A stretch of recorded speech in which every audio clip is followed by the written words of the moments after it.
After finding more evidence of something metallic buried in the mesa, the team was stunned by what they discovered in their drilling core samples.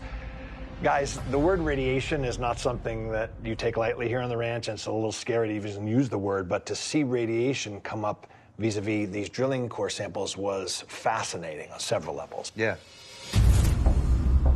That's weird. This is not normal. I'm 108 right now, 110. 15, it's going back up. 116, 117. There's some elevated radiation in there. So we have typically a measurement that's, say, 15 to 20 counts per minute. And what we saw was a progression from that value to counts per minute of more than 100. Could it be a warning from whatever's in the mesa? Well, we take these things very seriously.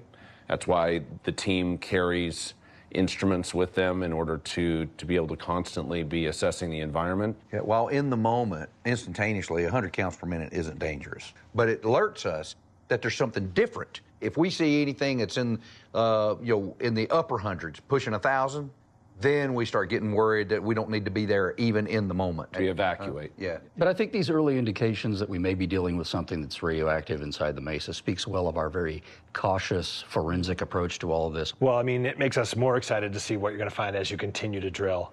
And speaking of your judicious approach in dealing with it, you went to Artemis Lab to try to find out more about this ceramic material. And we were going to try to get some dating information out of the material, and what we got, to our surprise, was that these gentlemen were having a hard time even classifying this material.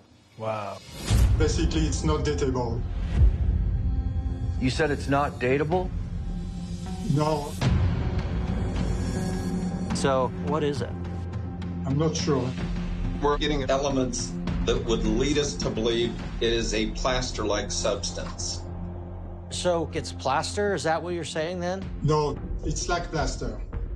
It's like plaster. Well, it's not a plaster we've seen before, I would think is a safe assessment. It's some kind of not datable material. And I think those results are stunning. Yes.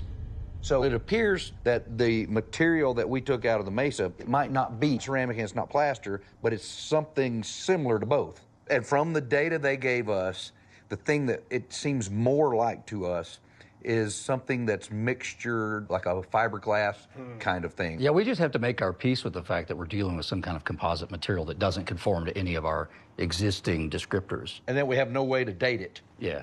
Well, and again, when you look at the levels or the layers inside the mesa that we've pulled material out, where we pulled the metal out is below where we pulled the ceramic-like material. What about this notion that you could actually be core sampling the object itself with different layers? Yeah, so imagine you drill through an automobile, right? You're gonna get, at first, you're gonna get metal, unless you hit the tire, and then you're gonna get rubber, right? And there's some steel in the rubber radial, right? Then you'll hit the rim, you'll hit the engine, you may get some liquids out of it that don't make sense, right? So our job would be to rebuild that automobile from just the pieces of material information that we got from one core sample through it. That's a difficult operation. Especially you don't know what it is. In that scenario, you know you're drilling through an automobile. Yeah.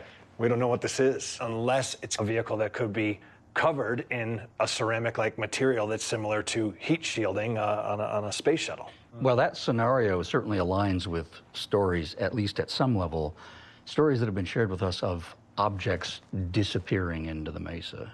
Yeah, You know, entering and exiting Yes. the mesa. Which you've captured.